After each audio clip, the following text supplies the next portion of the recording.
welcome to the deep dive. Today we're plunging into a topic that's really fascinating, the world of famous mistakes. And these aren't just, minor flubs. We're talking about blunders, some catastrophic, some actually kind of comical, that have fundamentally shaped our world in ways we rarely think about. Yeah, absolutely. Our mission today is to pull out the most important insights from these stories. We want you to walk away not just informed, but really well-informed, with surprising facts and maybe a fresh perspective. Exactly. And while mistakes can be, let's face it, messy and pretty humbling, they're also incredibly transformative. Right. They really lay bare flaws, they challenge assumptions, and often they pave the way for genuine progress. You could think of them as essential detours, maybe, on the path to discovery, not just dead ends. I like that framing. Detours, not dead ends. So today, we'll take a tour through some of humanity's most memorable slip-ups across, all sorts of fields: engineering, technology, marketing, politics, even science. And the goal isn't just what went wrong, but why it mattered so much, What was a true cost? And most importantly, what vital lessons did we learn? Right. How do we grow from them? Exactly. We want to see how these huge errors taught resilience, sparked innovation, and maybe even offer some insights for our own lives. Okay, let's jump right in. Let's start with some really unforgettable engineering and technology disasters. These are cases where human ambition maybe overlooked some critical details, leading to pretty spectacular failures. And our first stop is back in 1940, Washington State, USA, the infamous Tacoma Narrows Bridge disaster. Galloping Gertie, yes. That bridge, it was so slender, so sleek, and it earned that ominous nickname the hard way. Galloping Gertie, yeah. So picture this. Just 4 months after its grand opening, November 7, 1940, a wind of only 40 miles per hour, not even a hurricane force. Right, not that strong, really. Began to twist and oscillate it violently, and then it just dramatically collapsed into Puget Sound. And that footage is incredible. It's iconic, isn't it? Haunting, really. A visual testament to pushing engineering limits, maybe too far. It's mesmerizing, but also terrifying. Thankfully, no human lives were lost, right? Though I remember the story about the dog. That's right. No human lives, but tragically, a Cocker Spaniel named Tubby was lost. His owner couldn't get back to the car on the bridge as it was swaying so much. Such a poignant detail. Yeah. And this was during a real golden age for bridge building in America, right? Absolutely. The 1930s saw huge projects like the Golden Gate Bridge. The Tacoma Narrows Bridge, designed by Leon Weiss, was meant to connect Tacoma with important naval shipyards. Right. And its design, slender, visually appealing, and cheaper, was seen as bold, modern, but there were warning signs. Oh, really? Like what? Well, workers and locals repeatedly reported noticeable wobbling, oscillations, even during construction. That's where Galloping Gertie came from. They knew it moved. So even with those warnings, what was the actual flaw? The thing that caused the collapse? Fundamentally, it came down to something called aeroelastic flutter. Aeroelastic flutter, okay. Yeah, it's a phenomenon where the wind doesn't just push the bridge. The vibrations caused by the wind are actually magnified by the structure's own movement. It creates this destructive feedback loop. Right, like a flag whipping itself apart in strong wind. Exactly like that, but on a huge, terrifying scale with steel and concrete. The bridge's shallow deck basically acted like an airplane wing, twisting and flexing until the stress was just too much. It just disintegrated. Wow. And the investigation pointed to? Directly to inadequate consideration of aerodynamic forces. They really prioritized the cost savings and the aesthetics over, fundamental stability and how the structure would interact with wind. So what were the long-term consequences? Obviously, the bridge was gone, but beyond that? The state lost a $6.4 million structure, which is well over $100 million today. Huge sum. Yeah. And rebuilding took a whole decade, delaying regional development. But the lessons learned were massive for engineering. It forced this radical shift from just thinking about static loads to dynamic design. Understanding these invisible dynamic forces became crucial. So that's when wind tunnel testing became standard. Exactly. Wind tunnel testing became essential for major structures after Galloping Gertie.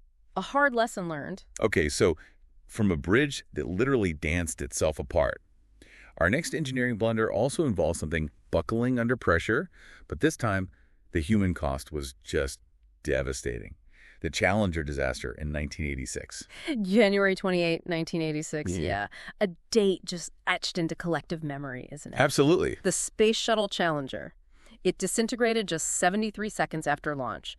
7 astronauts lost their lives, including Krista McAuliffe, the teacher who was there to inspire a whole generation. And so many people were watching live, school children. Yeah, witnessed globally. Yeah. It just shattered NASA's image of sort of invincibility, caused widespread grief. And back then in the 80s, NASA's shuttle program was so ambitious. The idea was routine space access, almost like catching a bus to orbit. Mission SES-51L was really high profile, especially with Krista McAuliffe aboard to boost public support. But the weather that day was cold for Florida, right? Near freezing. That's right, around 28 degrees Fahrenheit, -2 Celsius. And that cold weather sparked significant concerns among the engineers. Very significant. Okay, so explain the critical mechanical failure and the big question. Why were those engineer warnings ignored? The core mechanical failure involved a rubber O-ring seal in one of the solid rocket boosters. Okay. In those freezing temperatures, the rubber lost its flexibility, it became brittle, and it failed to seal a joint properly. Hot gases leaked out like a blowtorch, eventually igniting the external fuel tank. That's what caused the shuttle to break apart. But it wasn't just the O-ring, was it? The investigation found more. Exactly. The real failure, as the Rogers Commission investigation showed, wasn't just mechanical, it was deeply human. NASA management had received explicit, repeated warnings from engineers at Morton Thiokol, the company that made the boosters, about the risks of launching in such cold weather. And they launched anyway. They tragically chose to override those warnings. That's astounding. So it sounds like a classic case of what people call groupthink, where schedule pressure and maybe overconfidence just shut down descent. Precisely. Intense schedule pressure, maybe a bit of arrogance or overconfidence after previous successes. It led to engineers' concerns being dismissed or rationalized away. What were the lasting consequences beyond the immediate terrible tragedy? Oh, absolutely devastating. The loss of 7 lives was unimaginable. NASA lost a $1.7 billion shuttle. That's roughly $5 billion today. Wow. The entire shuttle program was grounded for nearly 3 years. Public confidence in NASA took a massive hit. All right. But the disaster spurred huge safety reforms. It profoundly reshaped space exploration. It taught the world, very painfully, that safety must always come first over schedules, over deadlines. And the groupthink aspect. That became a huge management warning sign. It highlighted the danger of silencing opposing views, the critical importance of creating environments where dissent isn't just tolerated but is actually heard and acted upon. Okay, so we've seen spectacular physical failures, but technology's pitfalls aren't always about things breaking apart, are they? I'm thinking of that. That unique digital fear that gripped everyone as 1999 ended. The Y2K bug panic. Y2K. Yes. Less about physical collapse, much more about this looming threat of a digital apocalypse, wasn't it? Totally. As 1999 ticked towards 2000, there was this widespread fear because of the Y2K bug. The issue is that computers, especially older ones, often use just 2 digits for the year, like 99 for 1999. Right, to save memory. Exactly. And the fear was they'd misinterpret 00 as 1900, not 2000, and that this could crash everything, banking, power grids, aviation, you name it. The media painted some pretty scary scenarios. I remember. And billions, literally billions, were spent globally getting ready. Yeah. But January 1st, 2000 came and went, and remarkably little happened. So was the problem actually real, or was the panic just way overblown? Well, the underlying problem was genuine. Programmers back in the 60s and 70s used those 2-digit dates mainly to save precious computer memory. It was super expensive and limited back on. They just never dreamed their code would still be running critical systems 30 or 40 years later. ATMs, power plants, even, nuclear systems. Scary thought. Yeah. By the 90s, these older systems were everywhere, which really amplified the anxiety. Some older systems did have minor glitches on the day, but you're right, the panic definitely outpaced the actual threat level. The spending was massive, estimated $300 billion globally. The U.S. alone spent about $100 billion fixing code. So the huge coordinated effort basically worked. It averted what could have been a much bigger mess. Largely, yes. That massive investment and crucially unprecedented global coordination were remarkably effective. It showed that proactive crisis prevention on a global scale, when everyone focuses on a common goal, can work. And the takeaways. Well, beyond the cost, it really emphasized the need to future-proof code, to think long-term in software development. And it definitely sparked a big public debate about technological fear-mongering. How do you balance preparing for real risks without causing undue panic? That's a conversation we're still having today, especially with things like AI. Makes sense. Okay, our next stop in engineering blunders takes us back to space, but this time over to Europe. The Ariane 5 rocket explosion in 1996. Ah, yes. A very, very expensive software bug, that one. June 4th, 1996. The European Space Agency's brand new Ariane 5 rocket. It was its highly anticipated debut launch, and it self-destructed just 37 seconds after liftoff, Taking its payload with it. obliterating its $500 million payload. Yeah. This flight was supposed to really cement Europe's position in advanced space tech, show off its heavy lift capability, and compete hard for satellite launches. Right, the 90s were a time of big European space ambitions. Ariane rockets were directly competing with NASA, with the Russians.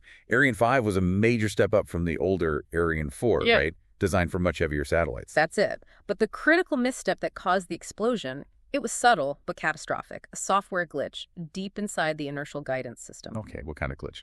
Well, the system tried to convert a number representing the rocket's horizontal velocity, a big 64-bit floating point number, into a smaller 16-bit integer space. Uh-oh. Yeah.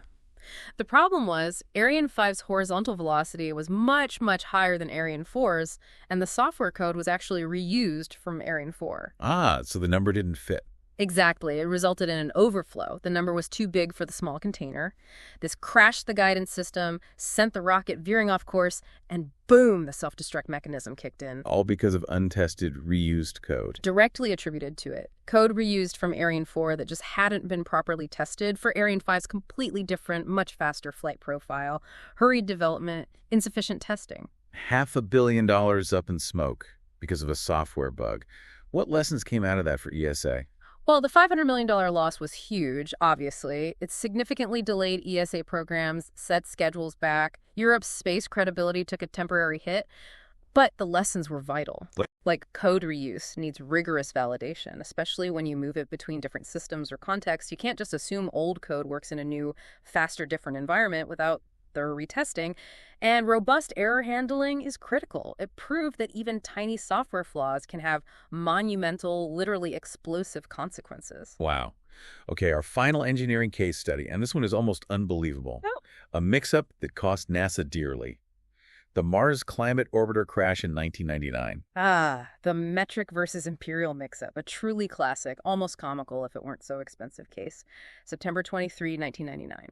NASA's Mars Climate Orbiter, this really anticipated mission, it just vanished as it approached Mars. Gone. Just like that. Gone. A $327 million loss. Later figured out it burned up in the Martian atmosphere. And the reason, it sounds so simple, but it was an utterly crucial mix-up over units of measurement. This was during NASA's faster, better, cheaper era in the 90s, right? Yeah. Trying to do more missions more efficiently. Exactly. Streamlining missions. The orbiter was a flagship project within this new, more agile approach. But the cost cuttings sometimes led to fragmented teams, different contractors working on different pieces. And that fragmentation led to the mix-up. That seems to be the heart of it. A miscommunication of units. One team, the contractor Lockheed Martin Astronautics, used English units pounds force for their thruster firing data. Okay. But NASA's own navigation team, back at the Jet Propulsion Laboratory, JPL, they were expecting metric units, newtons, which was actually the mission specification. And nobody caught it. Nobody double-checked. Nobody caught the discrepancy. This fundamental unit mismatch meant the navigation software calculated the trajectory completely wrong. The orbiter ended up approaching Mars way too low, 57 kilometers altitude, instead of the planned 150 kilometers. It's burned up. Burned up in the atmosphere. Investigations blamed poor communication, inadequate oversight between the teams, lack of standardized procedures, failure to verify the interface between the different software components. A simple unit conversion error costing hundreds of millions. Yeah? What were the broader consequences and the takeaways? Well, the $327 million financial loss hit NASA's budget hard, impacted future missions. This very public failure reignited debates in the U.S. about finally adopting the metric system. So hasn't it happened fully, has it? Nope. NASA's reputation definitely took a hit, though. It prompted immediate, comprehensive internal reforms, project management, communication protocols, how they verify interfaces between different teams and contractors. So the lessons were? Stark, really. Standardized units are absolutely non-negotiable in complex projects, especially space exploration, where tiny errors have huge consequences. Precision is everything. And cross-team coordination, clear communication channels, shared protocols, robust systems for checking data inputs from all partners, absolutely paramount. You just can't afford that kind of basic slip-up. Okay, let's move on then. From rockets and bridges to consumer products and advertising.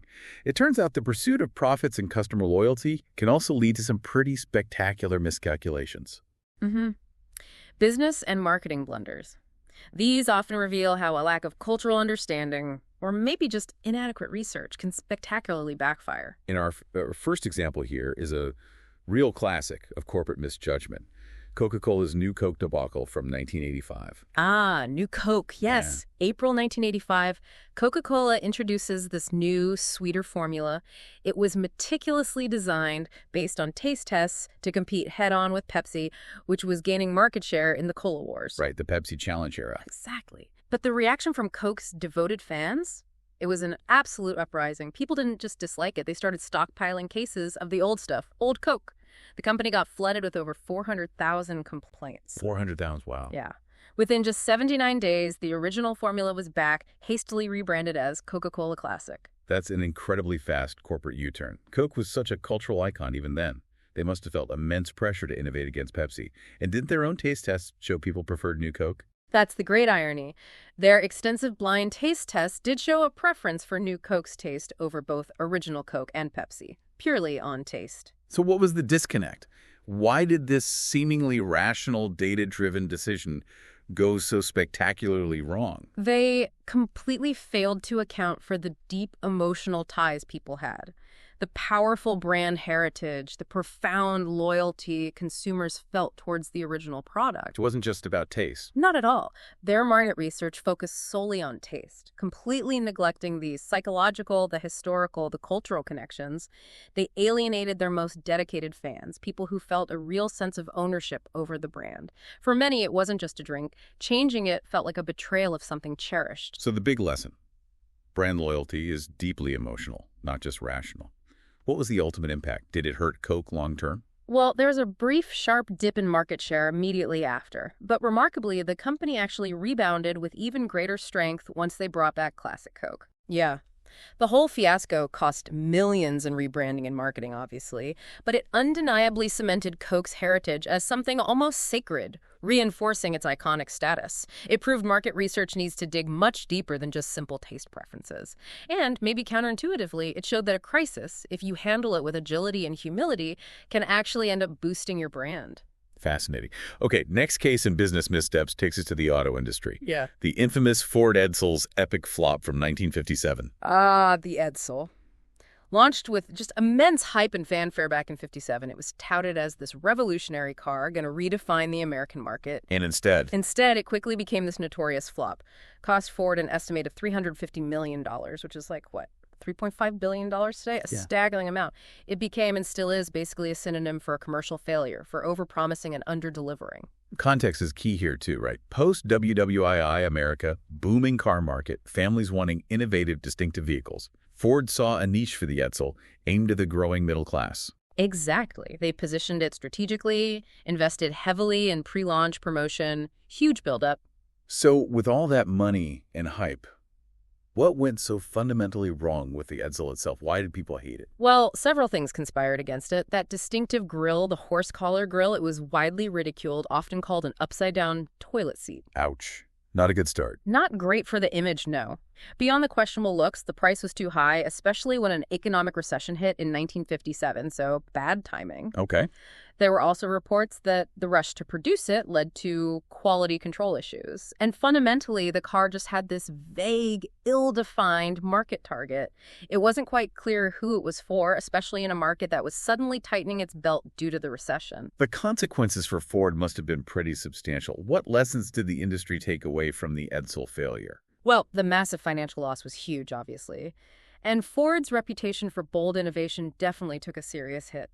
The Edsel failure really prompted Ford to refine its product development and market research processes, made them more cautious, more data-driven. And the broader lessons? Enduring ones. Marketing hype needs to be backed by a genuinely compelling product and real market demand. Economic timing is absolutely critical for big launches, and defining clear, well-researched market niches is essential. You can't just build something and hope people buy it. Right. Okay. Next misstep. Much more recent this time. 2017, a controversial marketing campaign that just crashed and burned almost instantly. Pepsi's Kendall Jenner ad. Oh, yes. That one definitely generated a lot of heat fast. So 2017, Pepsi releases this ad. Features Kendall Jenner, celebrity model, handing a Pepsi to a police officer during what looks very much like a protest. Yeah, remember the imagery? The implication seemed to be that a can of soda could somehow bridge divides, resolve social strife. It was meant to convey unity, apparently. But it was pulled within 24 hours because of just widespread global condemnation. And the context was crucial too, right? The 2010s, heightened racial tensions, lots of protests in the U.S. like Black Lives Matter. Brands were trying to engage with social issues more. Exactly. Trying to be relevant, connect with younger consumers. But if the intention here was unity, what went so profoundly wrong? Why the intense, immediate backlash? Well, the ad was widely seen as mocking genuine protest imagery. It felt completely inauthentic. It basically appropriated these powerful symbols of resistance and struggle and reduced them to a really shallow marketing gimmick. Tone deaf is putting it mildly. Yeah. It became pretty clear Pepsi hadn't really incorporated diverse perspectives when creating it. They seemed to assume good intentions would be enough to navigate this really sensitive, complex social terrain. It just showed a fundamental misunderstanding, or maybe trivialization, of the gravity of the issues they were trying to co-opt and the consequences for Pepsi, beyond pulling the ad. Their brand reputation took an immediate, substantial hit. Temporary loss of consumer trust, widespread public ridicule. The ad instantly became this viral meme mocking corporate cluelessness. Right. It did spur quite a bit of self-reflection within the advertising industry, though, about how to handle social issues authentically, responsibly. It forced a reassessment of corporate social responsibility, or CSR, in marketing. And the lessons seem pretty clear. Very clear. Social issues demand authentic, respectful handling, not superficial engagement just for clicks or relevance. You absolutely need diverse teams to spot potential cultural blind spots. And when you mess up, apologies have to be swift, sincere, and show you actually understand why people were offended. Okay, next up, a classic anecdote. Almost a business urban legend. A linguistic blunder. The Chevrolet Nova in Latin America back in the 1970s. Ah, the Chevy Nova, yes. Sold well in the U.S., but its performance in Latin America was, well, notably poor. And the story goes. The story goes it's partly because its name, Nova, literally translates in Spanish to Nova, meaning it doesn't go. Chuckles. Not exactly the best name for a car. Not the message you want, no. It really shows how one simple phrase, misunderstood or overlooked, can potentially hurt a product. Context here. Yeah. The 70s was a time of big global expansion for U.S. automakers.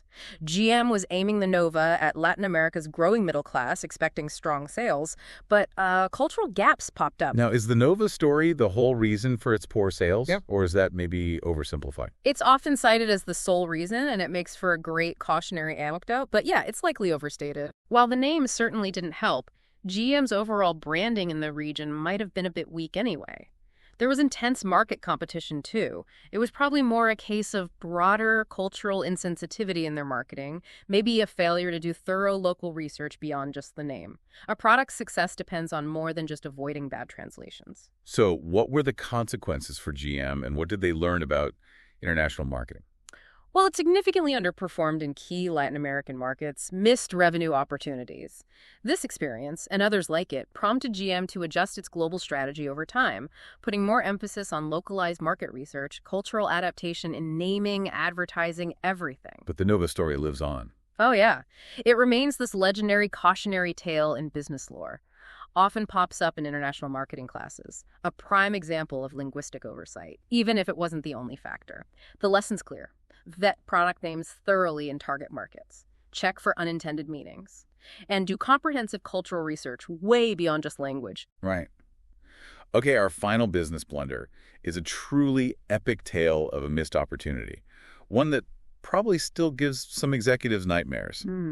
Blockbuster's infamous Netflix snub back in 2000. Oh, Blockbuster. A truly textbook case of, failing to adapt. In 2000, they famously rejected an offer to buy Netflix for just $50 million. $50 million. That seems insane now. Doesn't it? They dismissed Netflix's little DVD-by-mail model, thought it had no future against their massive brick-and-mortar empire. We all know how that turned out. Yeah. Netflix pivoted, dominated streaming, became huge. Blockbuster. Blockbuster, unable to adapt, clung to its old model and eventually declared bankruptcy in 2010. Back in the late 90s, early 2000s, video rental stores were thriving. Blockbuster had, 9,000 stores? They dominated. Netflix was just this tiny startup. They proposed the buyout, maybe seeing a synergy. Right, but Blockbuster's leadership was, you could say, complacent in their dominance. They were committed to physical stores, physical rentals, and especially those late fees. That was a huge revenue stream they didn't want to give up. So why did they so profoundly misjudge where things were heading, the shift to digital? They just profoundly misread the trajectory of digital trends, the looming threat of online distribution. They clung tightly to their established model, their physical presence. Business historians often point to leadership's short-term focus, optimizing the current business, which blinded them to Netflix's long-term potential, and the huge inevitable shift in how consumers would watch movies and TV. Failing to see the forest for the trees. Exactly. They focused on optimizing the declining model rather than embracing the future, even when the future literally knocked on their door with a $50 million offer. The consequences for Blockbuster were obviously dire. What are the enduring lessons from this story for businesses today? Dyer is right. The 2010 bankruptcy meant about 60,000 job losses. A huge human cost to that corporate stagnation. Wow. Meanwhile, Netflix's market cap eventually surged into the hundreds of billions. It became this global entertainment giant. Blockbuster's failure is now a foundational case study in business schools everywhere. And the lessons? They're stark. Embrace disruptive technology early, or at least take it seriously. Don't dismiss innovators just because they're small or different. Long-term strategic vision consistently beats an exclusive focus on short-term profits. You have to adapt or face decline in fast-changing markets. And maybe the biggest lesson: innovation often means being willing to disrupt your own successful models before somebody else does it for you. That's a powerful point. Okay, let's shift focus again now. Moving into errors of a different magnitude entirely. Yeah. Political and military blunders. These miscalculations can literally redraw maps, topple empires, ignite devastating wars, often stemming from things like hubris, poor communication, or just gravely underestimating an opponent. And we begin with a truly monumental strategic error, one that essentially broke an empire: Napoleon's invasion of Russia in 1812. Right, the Grande Armée. His formidable Grande Armée, 600,000 soldiers strong, launched this massive invasion. The goal was to enforce his trade blockade against Britain, punish Russia for defying it. But what started as this seemingly unstoppable campaign, it turned into a catastrophic retreat. How many made it back? By the time the brutal Russian winter fully set in, fewer than 50,000 soldiers straggled back. Just devastating. A decisive, irreversible turning point for Napoleon's empire. By 1812, Napoleon controlled so much of Europe. Right. Conquered or coerced most of the continent. Russia's Tsar Alexander Heir was openly defying his continental system, his trade blockade. So the invasion was meant to be a quick, punitive show of force. But what went so catastrophically wrong for arguably one of history's greatest military minds? Well, he grievously, fatally underestimated two things: Russia's sheer vastness and the unbelievable severity of its winter. General Winter. Exactly. Plus, the retreating Russian armies used scorched earth tactics systematically, burning villages, crops, everything useful to the invaders, denying them crucial food and shelter. And the supply lines. They just collapsed. Stretched over immense distances, deep into hostile territory, it led to widespread starvation, disease, desertion among his troops long before the final battles.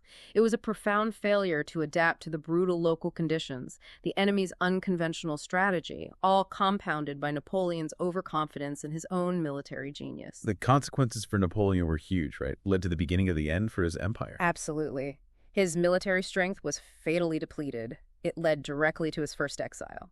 Russia, on the other hand, emerged significantly strengthened, confirmed as a major European power. And the military lessons. Profound. It highlighted the supreme importance of logistics and reliable supply chains, just as vital as brilliant strategy or tactics. You can't outmarch your supplies indefinitely. It showed how local conditions, climate, terrain, and an enemy's determination and adaptation can completely shape outcomes, regardless of initial army size or reputation. And the danger of overextension, pushing your forces beyond sustainable limits, almost always invites disaster. Okay, our next political and military error is a really well-known example of intelligence failure, one that deeply shaped a U.S. president's future decisions. The Bay of Pigs invasion in 1961. Ah, the Bay of Pigs. A classic intelligence fiasco, yes. April 1961. A force of about 1,400 Cuban exiles, covertly trained and backed by the CIA, invaded Cuba at the Bahía de Cochinos, the Bay of Pigs, The objective. to overthrow Fidel Castro's relatively new communist regime, but the mission just collapsed disastrously within days. The invading force was quickly defeated, captured, or killed.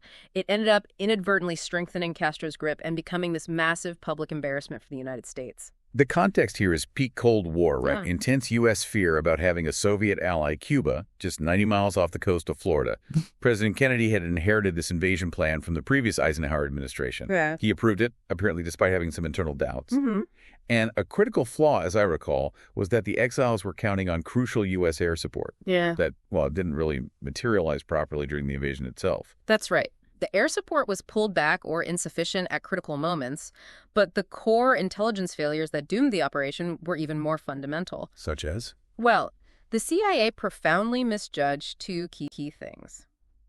First, the actual extent of Castro's popular support among ordinary Cubans. They assumed people would rise up, and they didn't. And second, the capabilities of Castro's military forces. They underestimated how quickly and effectively they could respond. And were there leaks? Yes, critical leaks forewarned Cuba, so Castro's forces were prepared and waiting. Add to that poor logistical planning that left the invaders stranded and vulnerable on the beaches. The whole thing was plagued by flawed intelligence, wildly over-optimistic assumptions, and crucially, a lack of decisive commitment from the U.S. government at the critical moment. The consequences were immediate and long-lasting, weren't they? Setting the stage for even bigger confrontations later. Definitely. Cuba solidified its alignment even closer with the Soviet Union, which directly increased Cold War tensions. And for President Kennedy, the failure was a harsh lesson. His more cautious, skeptical approach, afterwards heavily influenced by this disaster, was crucial during the even more dangerous Cuban Missile Crisis just a year later. And the CIA. Their credibility took a severe public blow, led to intense scrutiny, internal reforms. The lessons are pretty clear. Intelligence needs to be robust, accurate, unbiased. Operational secrecy is critical. And perhaps most importantly, political will and commitment must genuinely align with the scale and risks of a plan. Wavering commitment, half measures. They can doom an operation before it even starts. Right. Okay, next example takes us to the Crimean War. A moment immortalized in poetry, a moment of extraordinary bravery, but also profound, tragic blunder.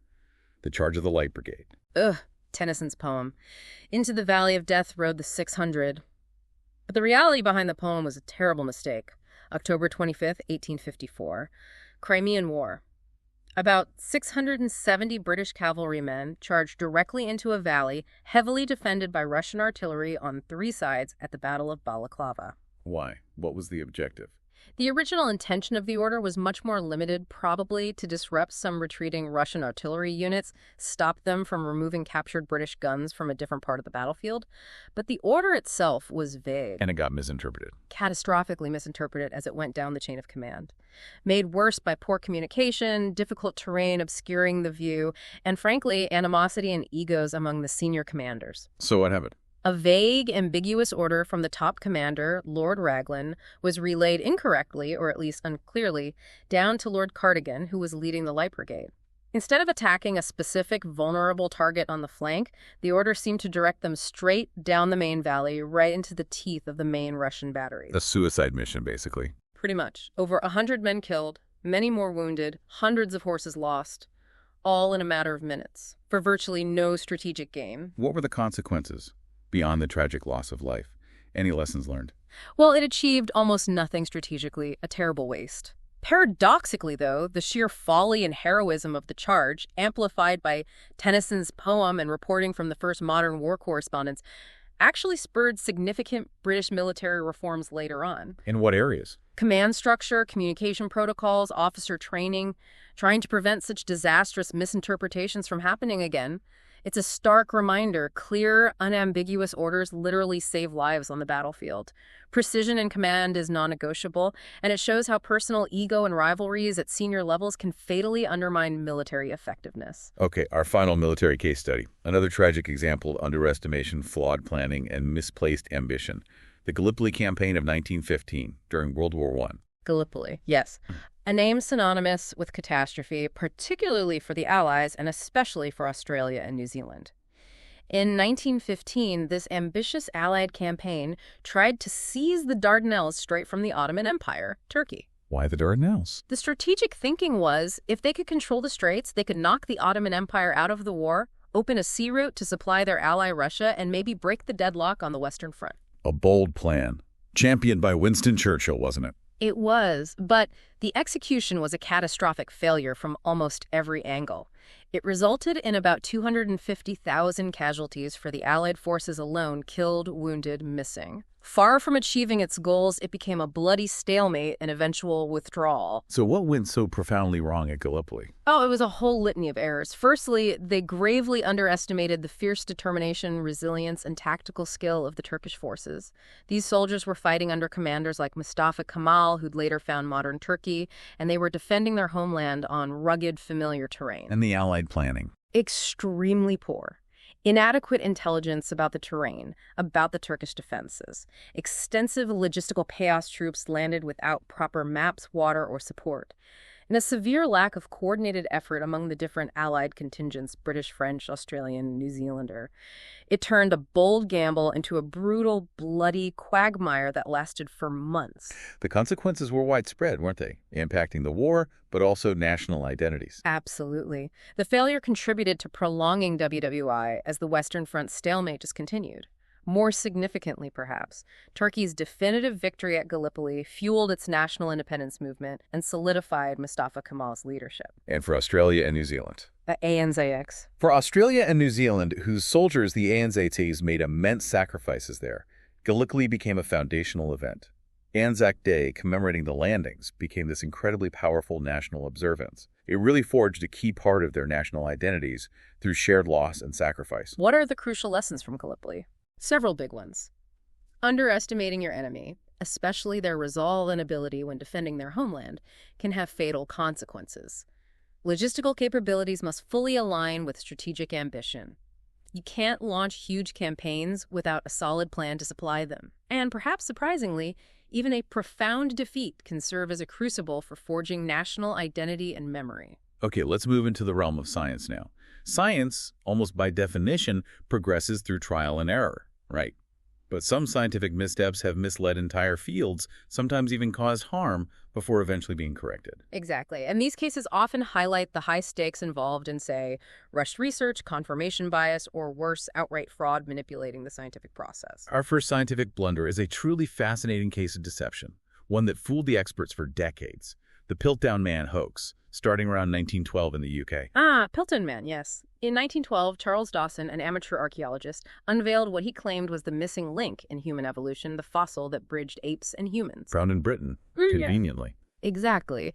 This discovery was met with huge fanfare, national pride, and it successfully deceived a large portion of the scientific community for over 40 years. 40 years. How was it exposed? It wasn't until 1953 that new dating techniques definitively exposed it as an elaborate fake, a cleverly concocted mix of a human skull fragment and an orangutan jawbone. And the context you mentioned, national pride, was important. Very. Early 20th century Britain really wanted evolutionary proof originating on its soil.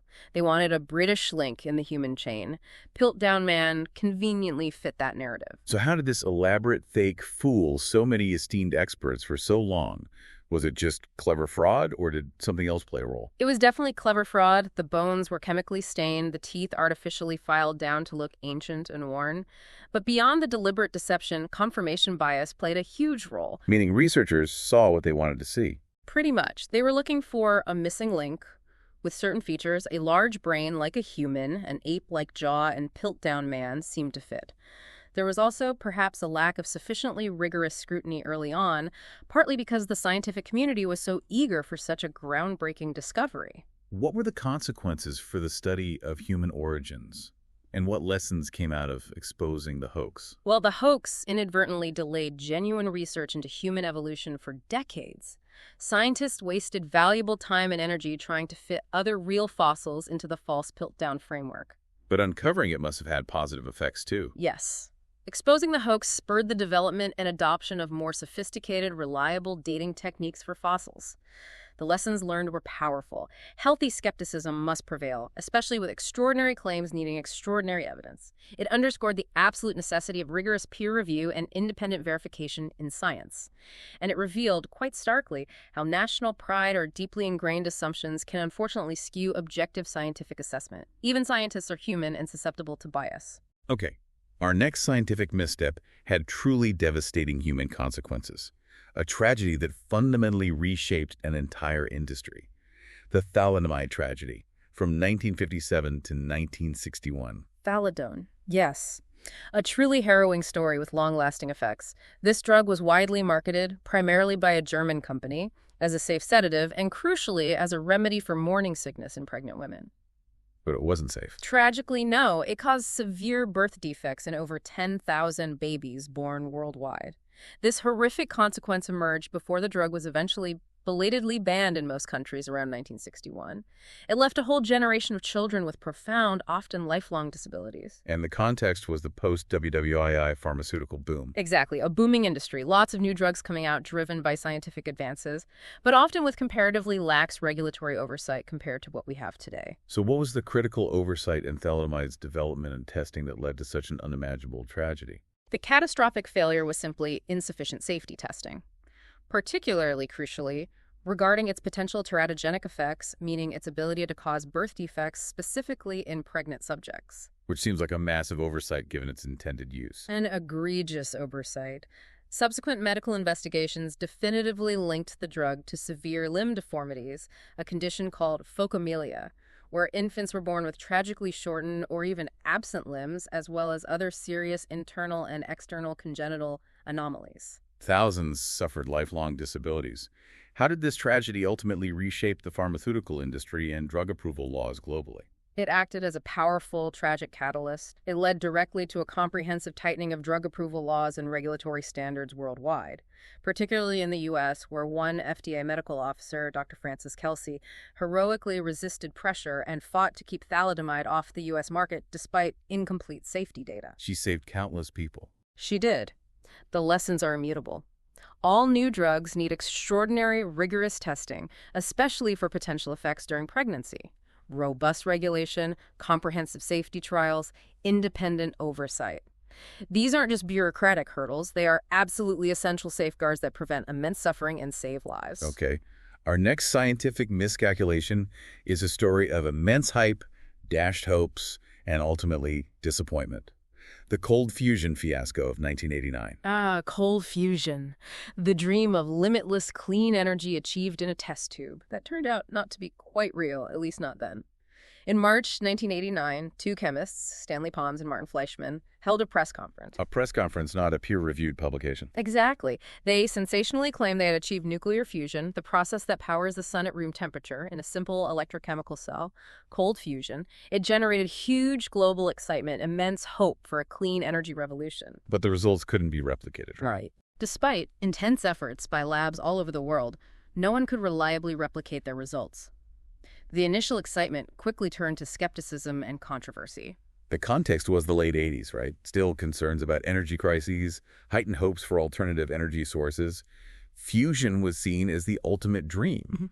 So what was the flaw in their experiment or their approach? Why did the claims fizzle? It seems to have been a combination of flawed experimental setup, potential misinterpretation of data, and crucially, that premature publicity.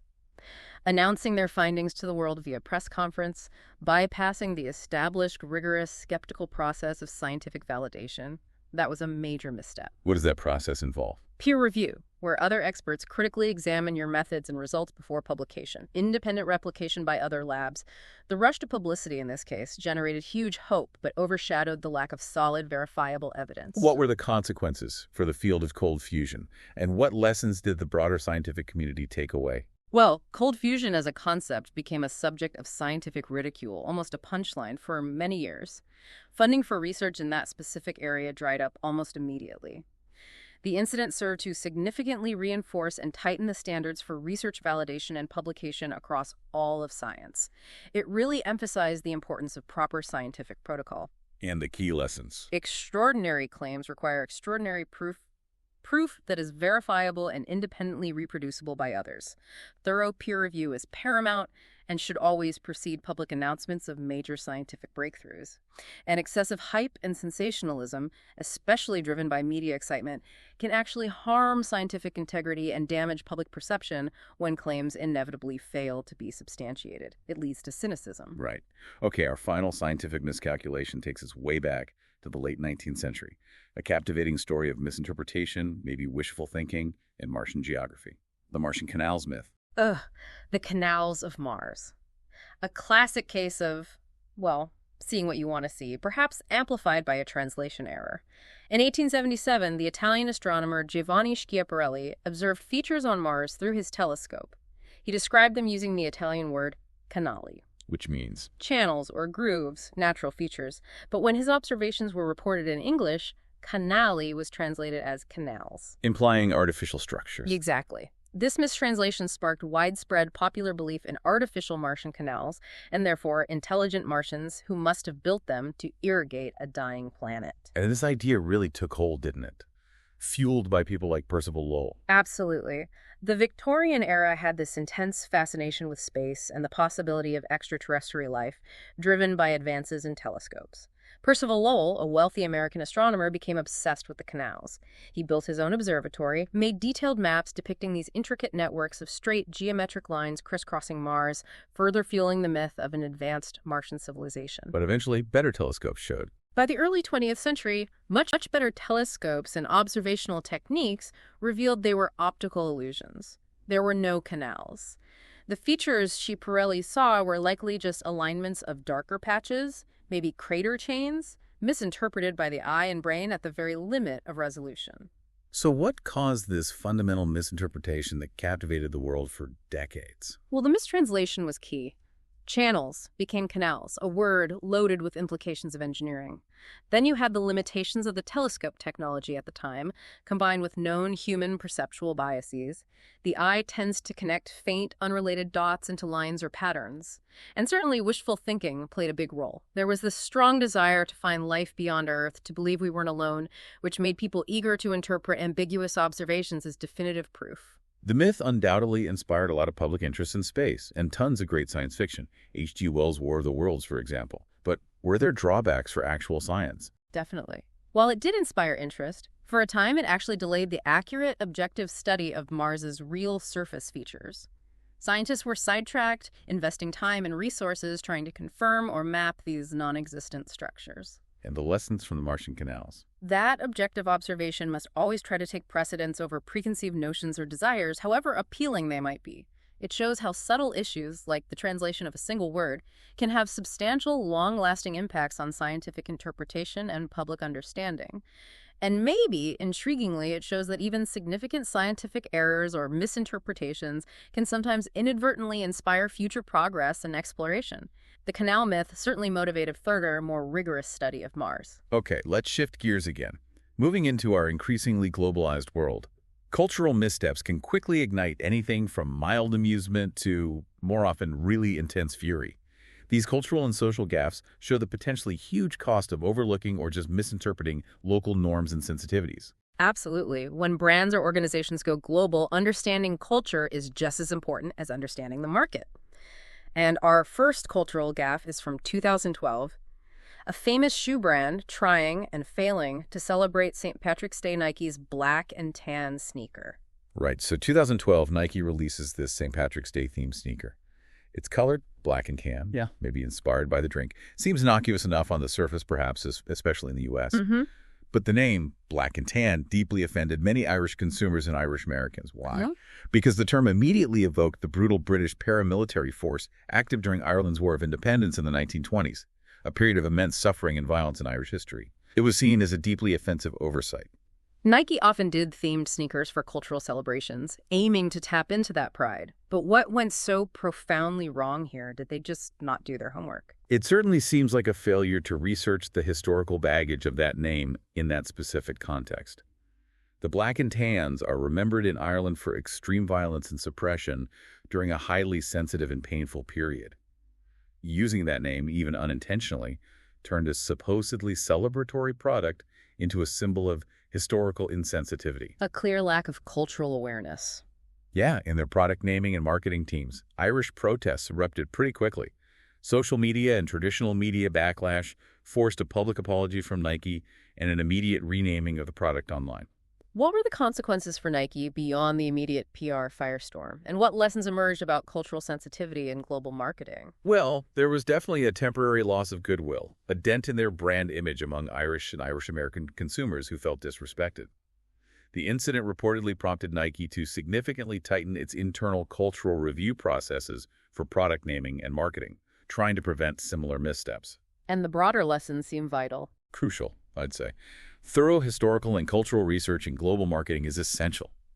What seems harmless or even clever in one cultural context can be deeply offensive in another.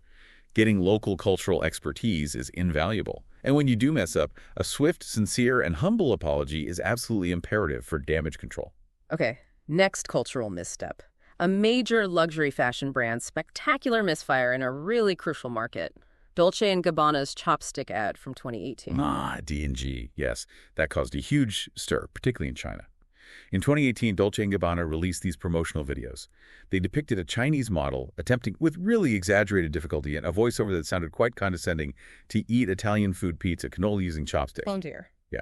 The campaign swiftly sparked widespread accusations of racism and cultural insensitivity.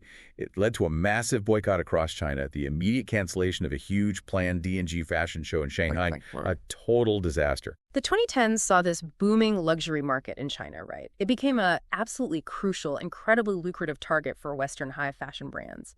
But they frequently stumbled over cultural hurdles there. D&G's ad also came out during a period of heightened U.S.-China trade tensions, adding maybe another layer of sensitivity. So if they were trying to be playful or edgy, what went so spectacularly wrong? Well, the ad was widely interpreted as mocking Chinese culture. It seemed to reinforce negative, outdated stereotypes about Chinese people, even down to how the model looked and acted. Using chopsticks, a symbol of Chinese culture, in this clumsy, almost insulting way, it showed a clear lack of sufficient local cultural input and just profound tone deafness.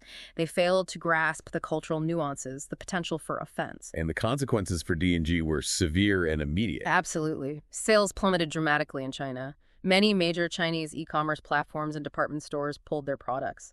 The founders' subsequent handling of the criticism, including leaked offensive private messages, only made things much worse. Oof. The incident really compelled the entire luxury fashion industry to engage in some serious self-reflection about cultural sensitivity, especially when marketing to China. D&G's recovery in that critical market has been notably slow and difficult, proving that a major cultural misstep can have very long-lasting financial and reputational repercussions. And the lessons learned. Powerful ones. Perpetuating stereotypes, even unintentionally, alienates huge markets and causes immense brand damage. Integrating local voices, diverse teams, getting input from local experts. It's absolutely critical for global success now. And cultural power dynamics can shift fast. Brands have to stay agile and sensitive to evolving global perceptions and avoid arrogance. Okay, next example. A really well-known international marketing blunder involving, of all things, baby food, a cautionary tale of literal interpretation. Gerber's baby food packaging in Africa back in the 1960s. Oh, the Gerber baby. Yes. This is a classic story. So Gerber's iconic U.S. baby food jars with that charming, smiling baby face on the label, they performed very poorly and faced significant resistance when introduced in certain African markets back in the 60s. Why? That baby face is so recognizable, almost universally positive, you'd think. You would think. But the unexpected problem was largely because consumers in areas with lower literacy levels mistakenly believed the jars contained. Well, ground-up babies. Oh my goodness. Seriously. Seriously, they took the image on the label literally as representing the contents. The visual, meant to be reassuring and cute, became deeply disturbing and horrifying. Almost unthinkable from a Western perspective.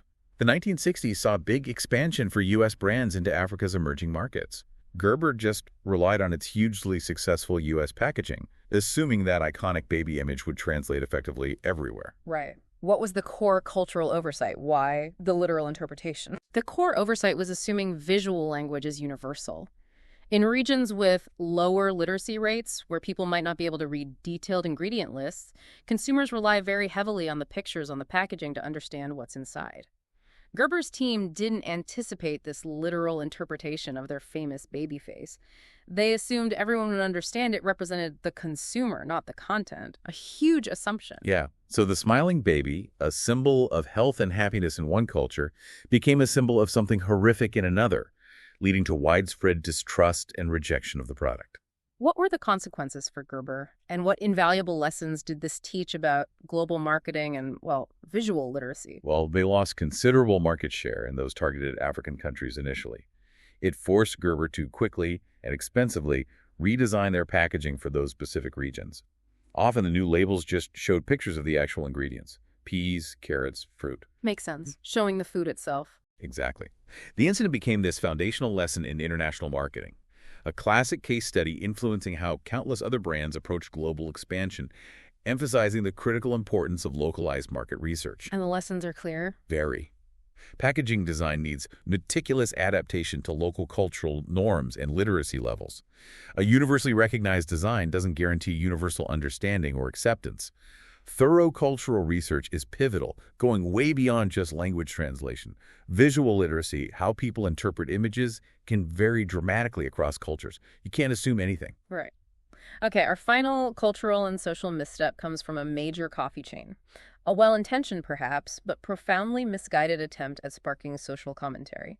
Starbucks' Race Together campaign in 2015. Race Together. Yeah. Yeah, that definitely sparked a lot of reaction. Not all positive. In 2015, Starbucks launched this initiative.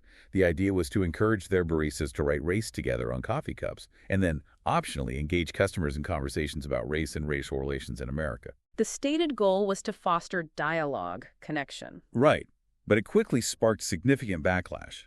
It was widely perceived by many as trivializing incredibly complex systemic social issues by reducing them to a potentially awkward coffee shop conversation between strangers. It became a prime example of maybe good intentions paving the way to a PR nightmare. And the context, again, was critical. The U.S. was experiencing heightened racial tensions following several high-profile incidents, widespread protests. Starbucks' then CEO, Howard Schultz, genuinely seemed to believe the company could play a positive role in fostering unity. But the campaign's execution seemed fundamentally flawed. What was the main flaw? The core issue seemed to be the execution and the pressure it put on employees. It basically pushed baristas who were largely unprepared, untrained for such sensitive, potentially volatile conversations into navigating these highly charged discussions about race with customers who might not want to have them. Yeah, that sounds incredibly awkward. Very. Many customers reported feeling uncomfortable, ambushed even. They found the campaign preachy or maybe performative and superficial rather than genuinely engaging or productive. This led to widespread criticism online and in the media, lots of mockery too. What were the consequences for Starbucks, and what critical lessons did this campaign offer about corporate social responsibility, or maybe corporate attempts at social impact? Well, Starbucks' reputation definitely took a hit. The campaign was widely criticized, leading to a dip in public favor, though probably temporary.